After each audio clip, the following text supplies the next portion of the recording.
The day I signed my divorce papers, I wore red. Not the shy, demure crimson of romance novels, but the screaming vermilion of emergency vehicles and warning signs.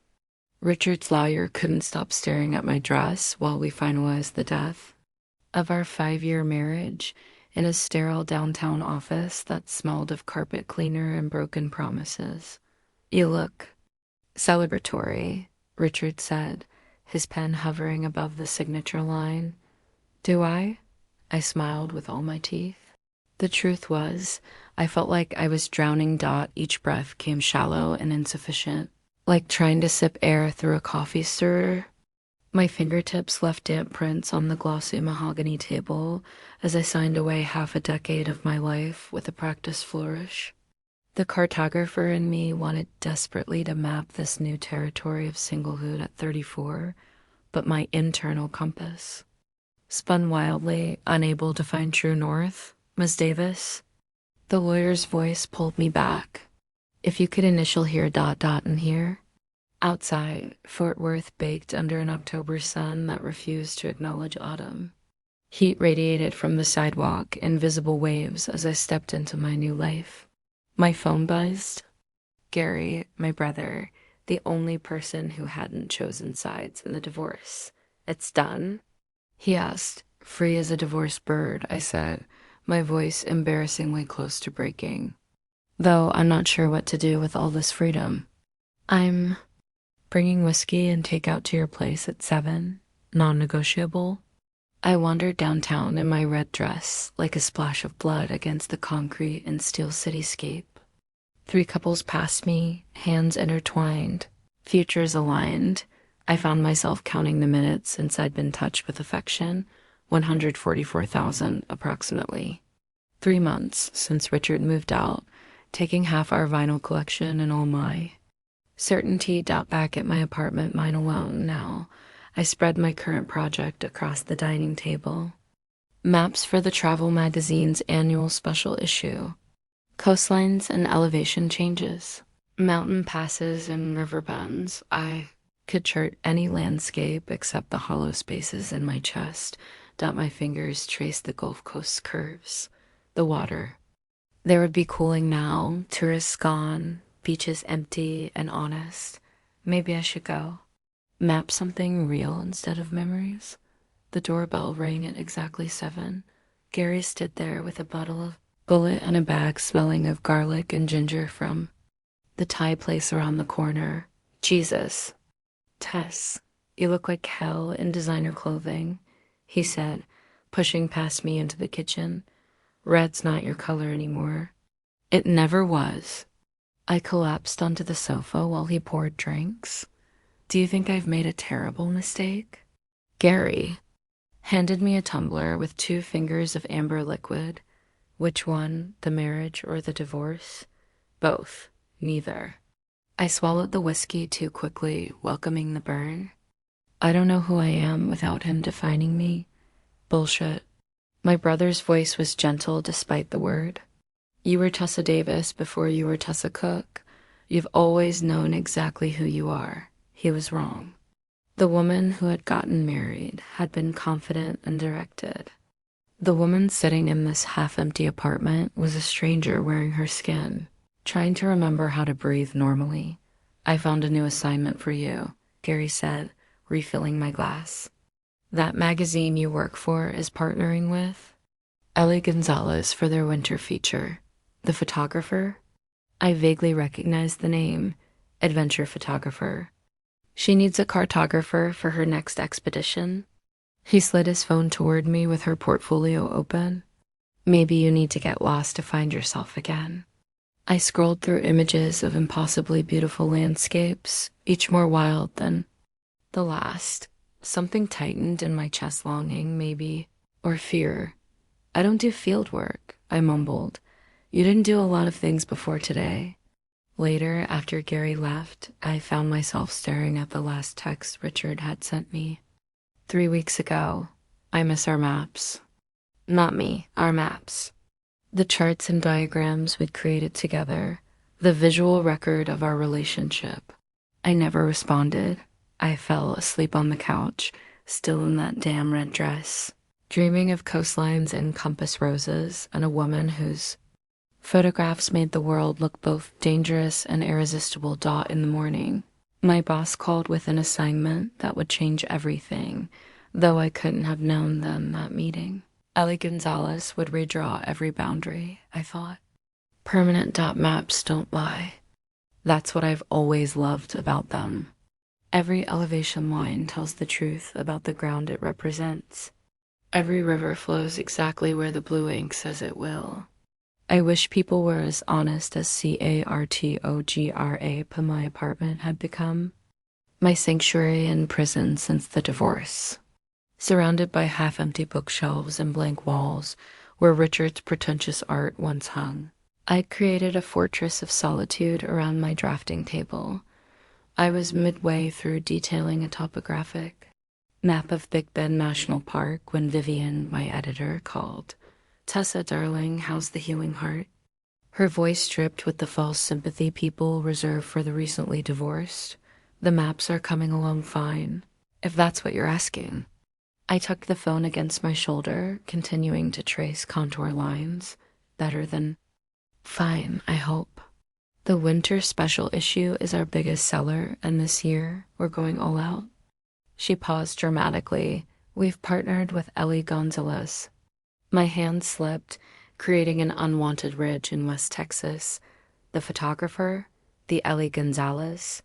National Geographic cover 3 times last year. She's doing our feature spread, and she specifically requested our best cartographer to accompany her. My stomach clenched. Accompany? Vivian, I don't do field work. I'm strictly studio-based. Not anymore, sweetie. This is huge for the magazine. Besides, her voice soft with genuine concern. It might be good for you to get out. I wanted to argue, but the truth of her words stung. My world had shrunk to the size of my apartment, my drafting table, and the occasional obligatory dinner with Gary. When do I meet her? I asked, resignation settling over me like a weighted blanket. Today at 2, conference room B, where something professional, she can be particular. Particular? The word followed me as I showered and dressed, opting for charcoal slacks and a cream blouse that didn't scream, recently divorced and barely functioning. I attempted to tame my blonde hair into something resembling a professional adult woman, rather than someone who'd been running her fingers through it in frustration for weeks. The magazine offices hummed with pre-deadline energy as I made my way to conference room B, clutching my portfolio like a shield. Through the glass walls, I could see Vivian gesturing animatedly to a woman whose back was to me. Even from behind, Ellie Gonzalez commanded attention. Her dark hair was gathered in a messy bun, exposing the clean line of her neck.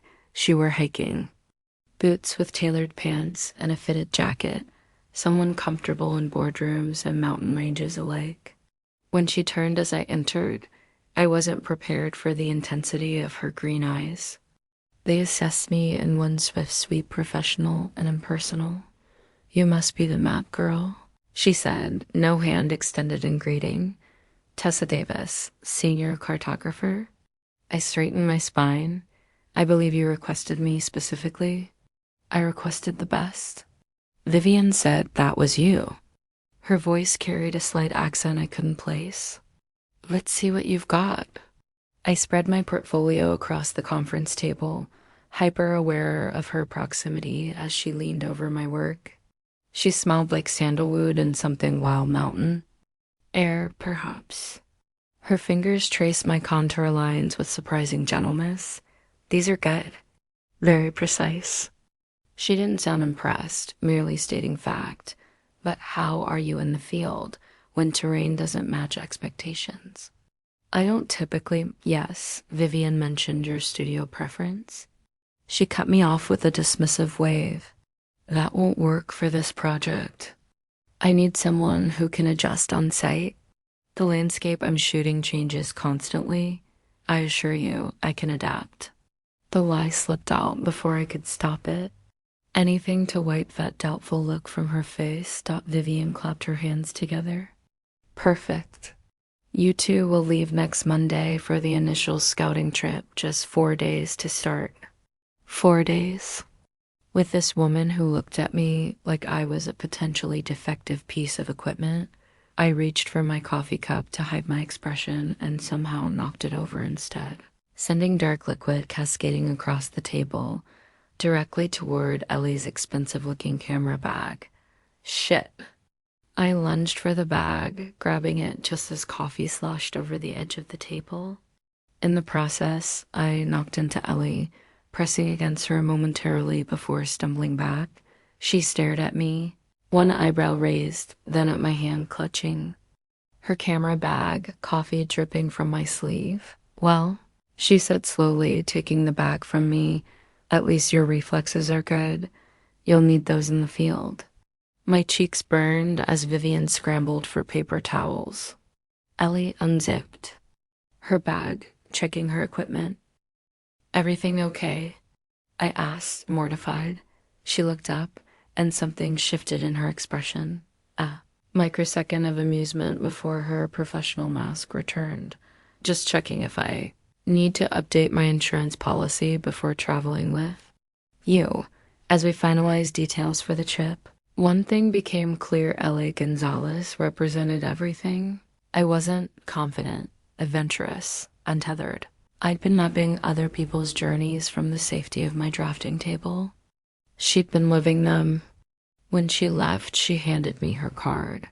Call me with questions. And Davis? Leave the coffee at home? I watched her walk away, wondering what I'd gotten myself into. The card in my hand read simply, Ellie Gonzalez, explorer with a phone. Number and no address. A woman impossible to pin down on any map. Richard reached for my hand. His fingers were warm, familiar, foreign. I want to come home, Tess. We can start over. And there it was, the moment that should have been climactic, but instead clarified everything. In his eyes, I saw not love, but convenience, not passion, but comfort. He tried the single life for 3 months and found it lacking. I was the safer option. And leaving on Monday, I said quietly, withdrawing my hand. Work assignment. I'll be traveling with a photographer for the magazine. For how long? The initial trip is just 4 days. But there will be others. He frowned, the first genuine emotion I'd seen all evening. You don't travel for work. You hate traveling.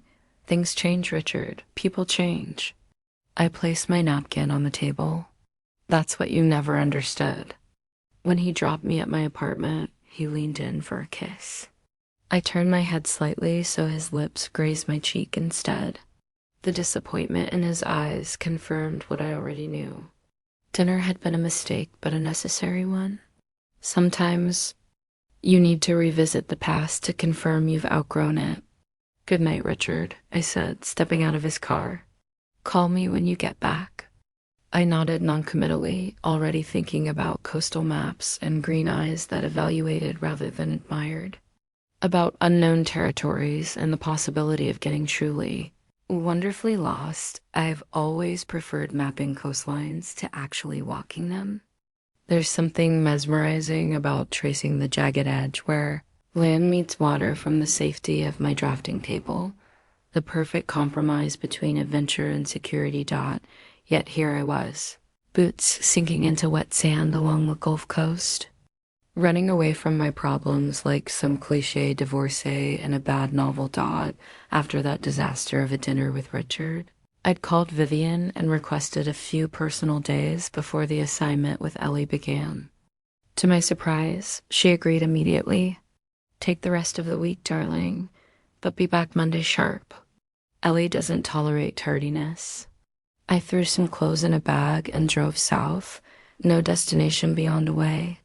5 hours later, I found myself in a cheap motel in Port Aransas. Windows cracked to let in the November sea air.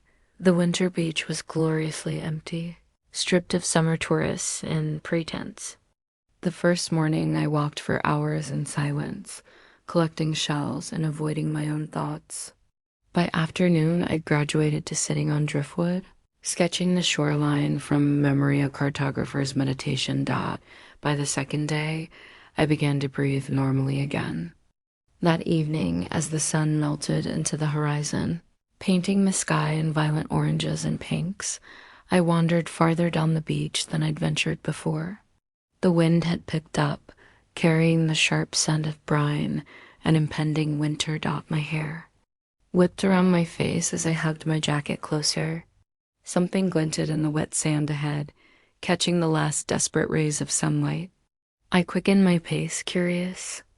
Half buried near the waterline lay a compass, not a plastic toy or cheap souvenir, but a heavyweight brass instrument with intricate engravings around its face. I crouched down, brushing away sand to reveal what appeared to be a custom-designed mountain. Ranges, stars, and what looked like Latin phrases encircling the directional markers. Beautiful, I murmured, turning it over. No manufacturer's mark or name, just more delicate engravings. The needle spun freely when I tilted it, settling confidently. Back to north, a working antique, possibly valuable, certainly personal. I slipped it into my pocket, surprising myself. I wasn't a thief, but somehow leaving this object to be reclaimed by the sea felt wrong. I'd post about it online, see if its owner could be found. As I straightened, the wind suddenly died, leaving an eerie stillness broken only by the rhythmic shush of small waves. Back at the motel, I photographed the compass from multiple angles, capturing the detail work that made it special. There was something intimate about holding another person's compass, the object that had guided them, perhaps through important journeys.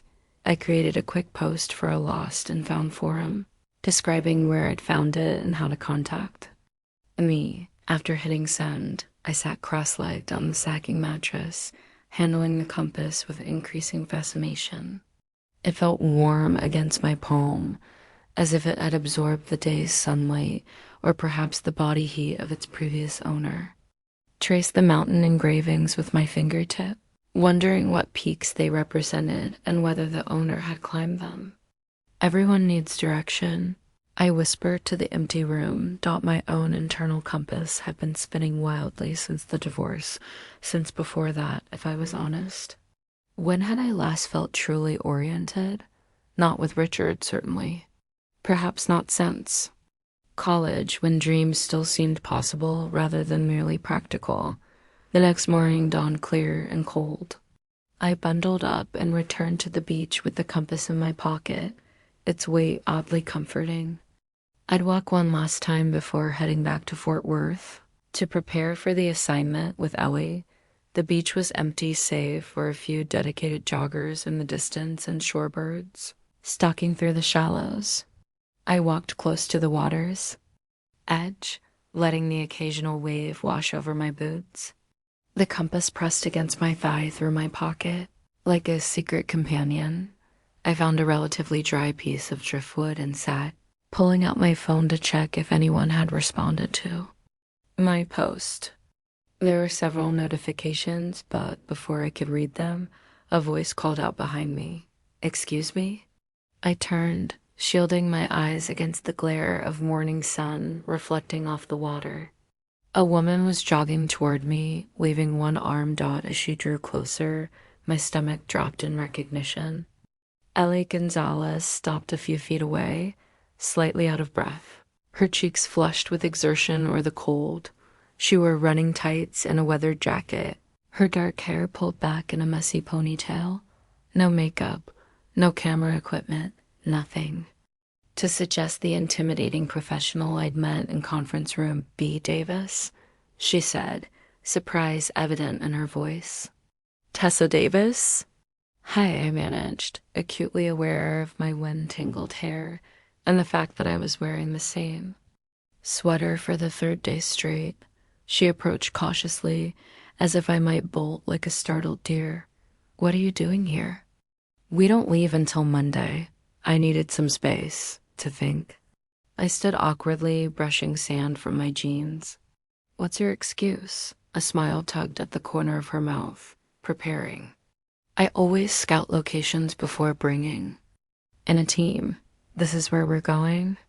She nodded, gesturing toward the coastline. Part of it. We'll be documenting coastal changes from here down to Padre Island. Her eyes narrowed slightly. You didn't know? I haven't reviewed the final itinerary yet. Another lie. I'd been avoiding anything related to work since my dinner with Richard. Ellie's gaze was analytical, taking in my disheveled appearance and obvious lack of preparation. Before she could comment, I blurted out, "Are you staying nearby?" "In a white cottage up on the dunes. It belongs to a photographer friend." She pointed toward a weathered structure I'd noticed. "On my walks. I've been here 3 days already." "Oh, 3 days." We'd been sharing this beach without knowing. She shifted her weight, suddenly looking less confident. Sabai was about to make breakfast. "Would you like to join me? We could talk about the assignment." The invitation surprised me. This barefoot, slightly awkward woman was nothing like the commanding professional I'd met in Fort Worth. Against all my better instincts, which were screaming to maintain professional distance, I nodded. "I'd like that," I said, and meant it.